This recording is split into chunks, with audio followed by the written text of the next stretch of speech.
Titanic ship గురించి మనకందరికీ తెలిసిందే. ఈ ప్రపంచంలో ఉన్న మోస్ట్ ఫేమస్ షిప్పుల్లో ఇది కూడా ఒకటి. కానీ ప్రమాదవశాత్తు అది నీటి లోపల మునిగిపోయి కొన్ని వందల మందిని దానితో పాటుగా చంపేసింది. అండ్ ఇప్పటికీ కూడా సముద్రపు అడుగు భాగంలోనే ఉంది. దాన్ని ఇప్పటికీ కూడా ఎవరు బయటకైతే తీయలేదు. తీద్దామని ట్రై చేసినా కూడా అది పూర్తిగా పాడైపోయి ఉంది. కాబట్టి బయటకు తీద్దామనుకుంటేనే ఇంకా త్వరగా నాశనం అయిపోతుందని అర్థం చేసుకుని దాన్ని అక్కడే వదిలేశారు.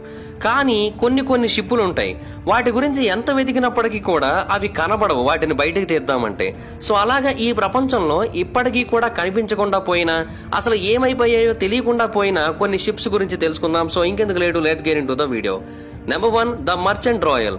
ద మర్చెంట్ రాయల్ అనేది ఒక బ్రిటిష్ మర్చెంట్ షిప్. దీన్ని ఒకప్పుడు వెస్టిండీస్ తో ట్రేడింగ్ కోసం ఉపయోగించేవారు.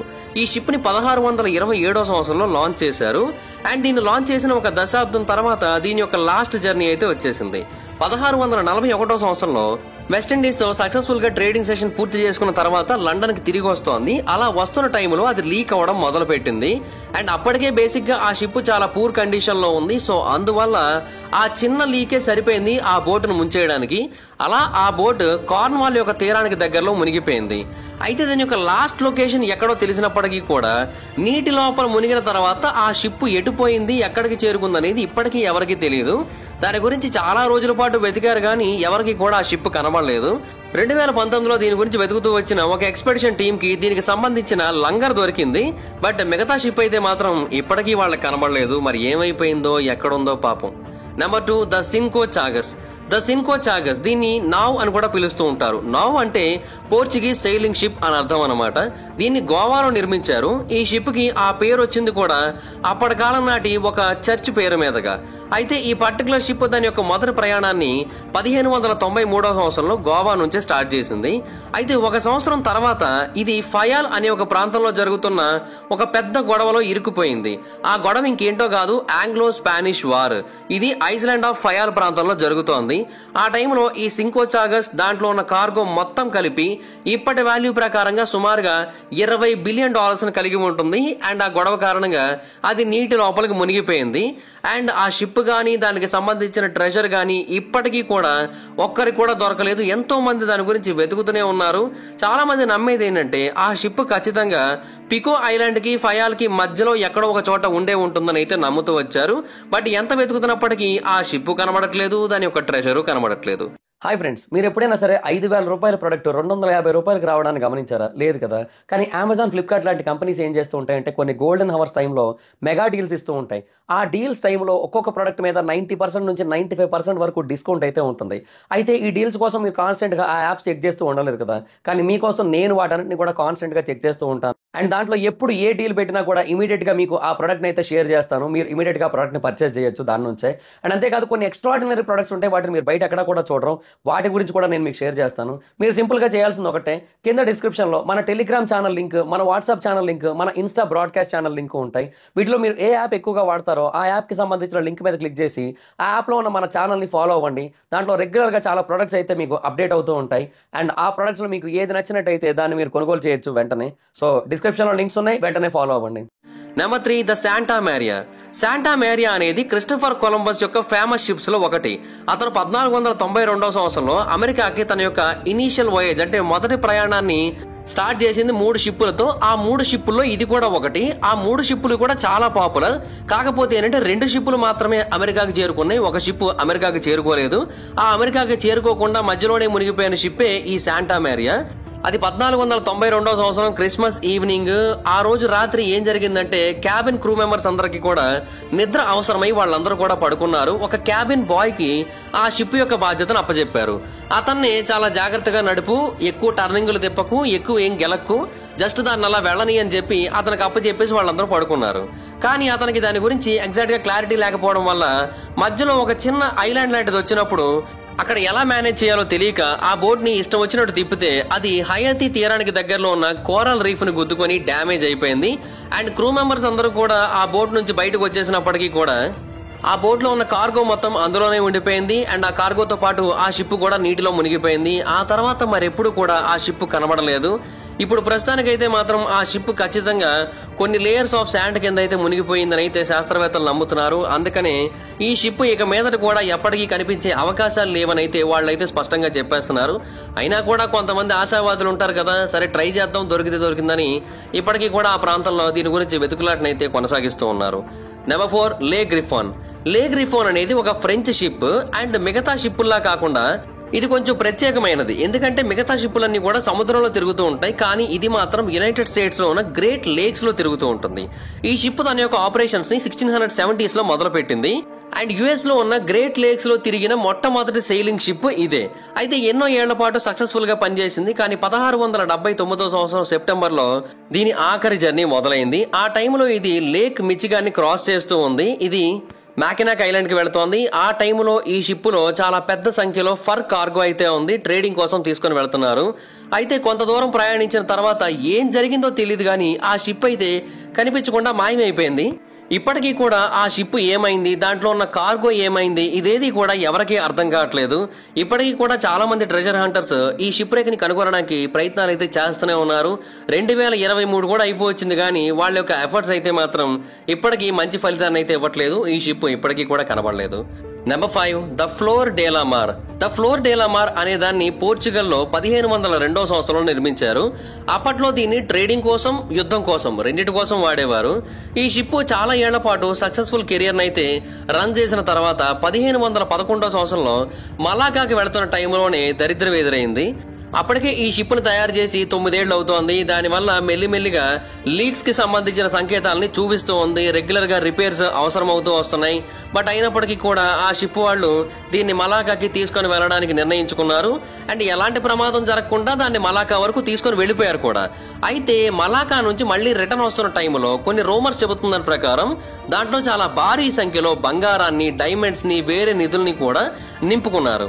అయితే పోర్టు నుంచి బయలుదేరుతున్న టైంలో కూడా చాలా మంది ఆ షిప్ ను చూసి ఏమనుకున్నారంటే దీంట్లో ప్రయాణం అన్సేఫ్, ఈ షిప్ ఎప్పుడైనా సరే మునిగిపోవచ్చు అని అనుకున్నారు. కానీ ఆ కార్గోని ఎలాగైనా సరే తీసుకురావాలి అనే ఉద్దేశంతో అందులో ఉన్న క్రూ మెంబర్స్ అందరూ కూడా ఆ షిప్ ని ఎలాగైనా ముందుకు తీసుకుని వెళ్లాలని నిర్ణయించుకుని అక్కడ నుంచి వాళ్ళ ప్రయాణాన్ని మొదలు పెట్టారు. ఆ రిచెస్ అన్నింటినీ కూడా లిస్బన్ కి తీసుకురావడానికి అయితే ట్రై చేశారు.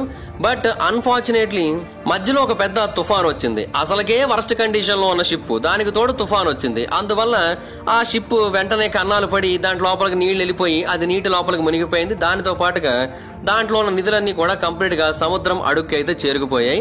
ఆ షిప్ ని కనుగొనడానికి చాలా మంది చాలా ఎఫర్ట్స్ అయితే పెట్టారు. బట్ ఎన్ని ఎఫర్ట్స్ పెట్టినప్పటికీ కూడా ఆ షిప్ అయితే ఇప్పటికీ కనబడలేదు. బట్ ఇప్పటికీ కూడా చాలా మంది వాళ్ళ అదృష్టాన్ని పరీక్షించుకోవడం కోసం ఇప్పటికీ కూడా దానికోసం వెతుకుతూనే ఉన్నారు. Number 6 the MS Munchen. ఈ ఎంఎస్ మున్చెన్ అనేది ఒక జర్మన్ లైటర్ అబ్రాడ్ షిప్. దీన్ని LASH లాస్ట్ షిప్ అని కూడా పిలుస్తూ ఉంటారు. దీన్ని హపాగ్ లాయిడ్ కంపెనీ వాళ్ళు 1972వ సంవత్సరంలో నిర్మించారు. అండ్ ఇది ఎక్కువగా జర్మనీకి చెందిన బర్మర్హావెన్ అనే ప్రాంతం నుంచి యుఎస్ఏలోని జార్జియా ప్రాంతానికి మధ్య తిరుగుతూ ఉండేది. అయితే డిసెంబర్ 7, 1978వ సంవత్సరంలో ఈ షిప్ దాని యొక్క 62వ ప్రయాణంలో ఉండగా క్యాజువల్ గానే వెళ్తున్న టైంలో స్టీల్ కార్గోని 28 మంది క్రూ మెంబర్స్ ని తనతో పాటుగా తీసుకుని వెళ్తున్న టైంలో అనుకున్నట్టుగా జరక్క ఈ షిప్ నీటిలో మునిగిపోయింది. డిసెంబర్ 12 తెల్లవారుజామున ఈ షిప్ కి ఏదో ప్రమాదం జరిగింది అండ్ కంటిన్యూస్ గా ఈ షిప్ నుంచి డిస్ట్రెస్ కాల్స్ వస్తూనే ఉన్నాయి. ఆ సిగ్నల్స్ తెల్లవారుజామున 7 గంటల వరకు కూడా కంటిన్యూస్ గా వస్తూనే ఉన్నాయి. బట్ వాటిని రిసీవ్ చేసుకోవడం లేట్ అయింది. బేసిక్ గా అప్పట్లో సో ఆ రోజు సాయంత్రం మాత్రమే చాలా మంది అక్కడికి రీచ్ అయ్యారు అండ్ ఈ షిప్ కనబడకపోయేసరికి సెర్చ్ పార్టీని అయితే లాంచ్ చేశారు. సో చాలా మేడే మెసేజెస్ అయితే రిసీవ్ అయ్యాయి ఆ తర్వాత రోజుల్లో కూడా. కానీ సెర్చ్ పార్టీ వాళ్ళు ఈ షిప్ ఎక్కడుందో కనుగొనలేకపోయారు. అలాగే 8 రోజుల పాటు కంటిన్యూస్ గా వెతికారు. 13 ఎయిర్ క్రాఫ్ట్స్ కోసం వెతికాయి. ఆ మధ్య గ్యాప్ లో కూడా మేడే మెసేజ్ వస్తున్నాయి. కానీ వెతికిన తర్వాత అది దొరకపోయేసరికి సెర్చ్ పార్టీని అయితే వెనక్కి పీల్చేయడం జరిగింది. సో ఎవరికి కూడా అర్థం కాలే. అయితే ఆ డిజాస్టర్ జరిగిన 2 నెలల తర్వాత ఈ ఎంఎస్ మున్చెన్ కి చెందిన లైఫ్ బోట్స్ లో ఒక లైఫ్ బోట్ కనబడింది. బట్ ఆఫ్ కోర్స్ ఆ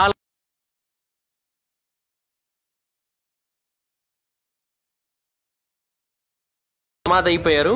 వాళ్ళందరూ ఏ ప్రాంతంలో చనిపోయారు, అసలు నిజంగా చనిపోయారా లేదంటే బ్రతికున్నారా, ఇదేది కూడా ఎవరికి తెలియదు. ఇప్పటికీ ఇది ఒక మిస్టరీగానే మిగిలిపోయింది. రిచార్డ్ అనేది 1766 సంవత్సరంలో ఒక ఫ్రెంచ్ కంపెనీ చేత నిర్మింపబడిన ఒక ఫ్రైగేట్ అంటే అదొక రకమైన యుద్ధ నౌక. దీన్ని అప్పటి కాలంలో వాళ్ళ కాంటినెంటల్ నేవీ వాళ్ళ కోసం నిర్మించడం జరిగింది. దీన్ని అమెరికన్ రెవల్యూషన్ టైంలో ఎక్కువగా ఉపయోగించారు. అండ్ ముఖ్యంగా బ్రిటిష్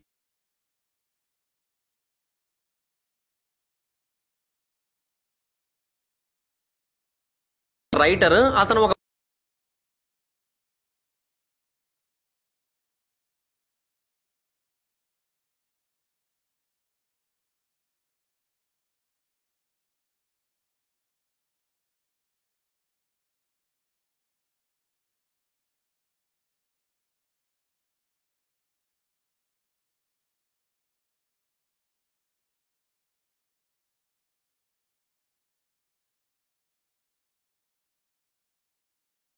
ట్రై చేశారు ఈ షిప్ ని కాపాడడానికి. బట్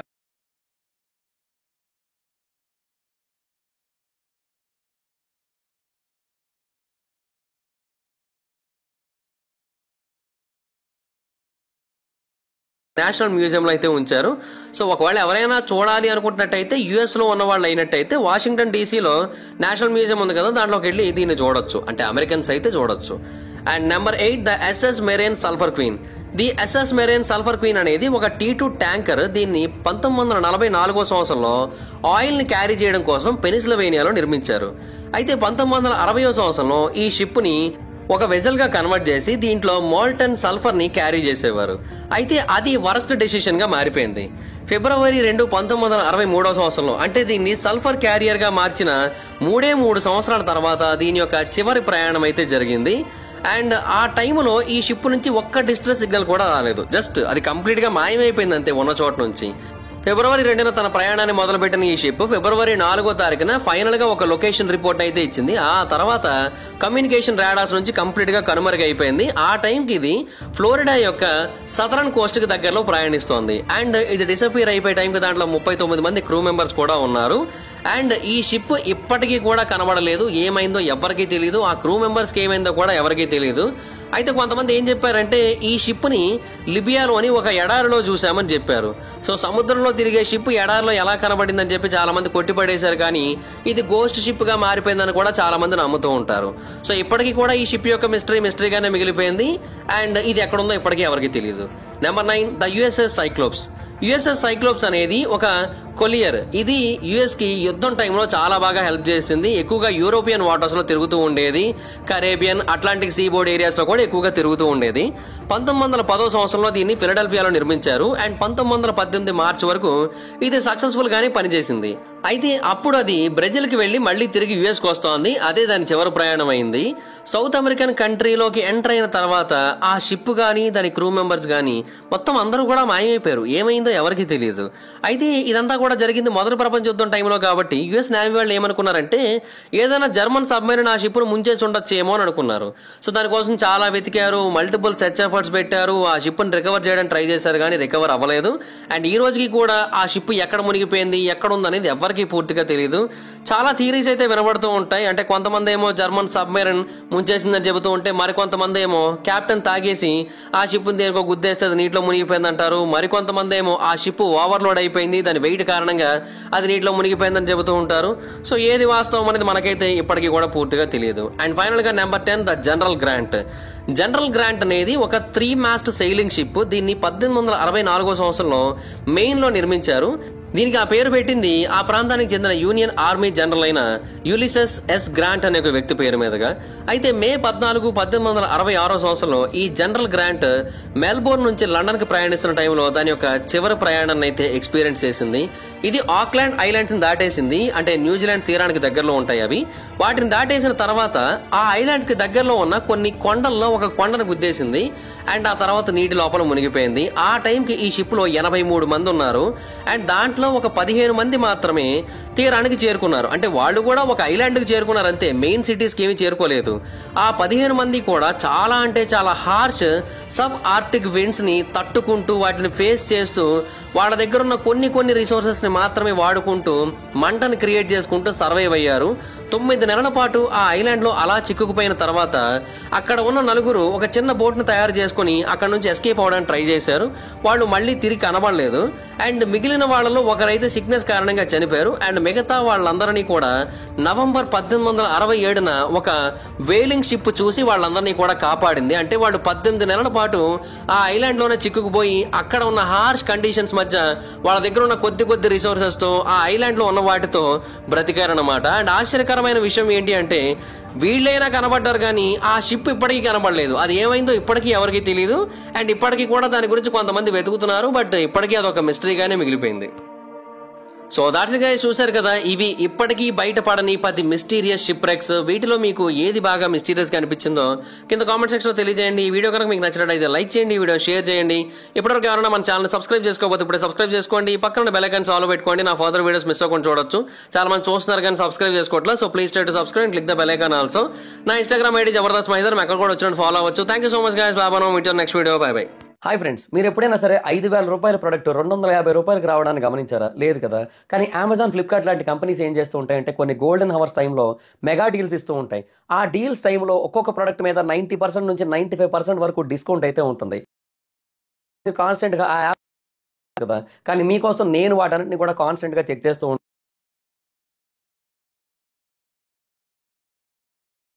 పర్చేజ్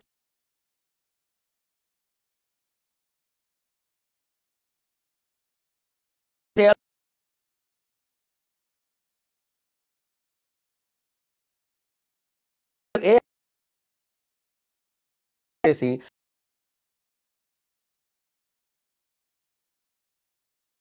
ప్రొడక్ట్స్ లో మీకు ఏది నచ్చినట్టయితే దాన్ని మీరు కొనుగోలు చేయొచ్చు వెంటనే. సో డిస్క్రిప్షన్ లో లింక్స్ ఉన్నాయి, వెంటనే ఫాలో అవ్వండి.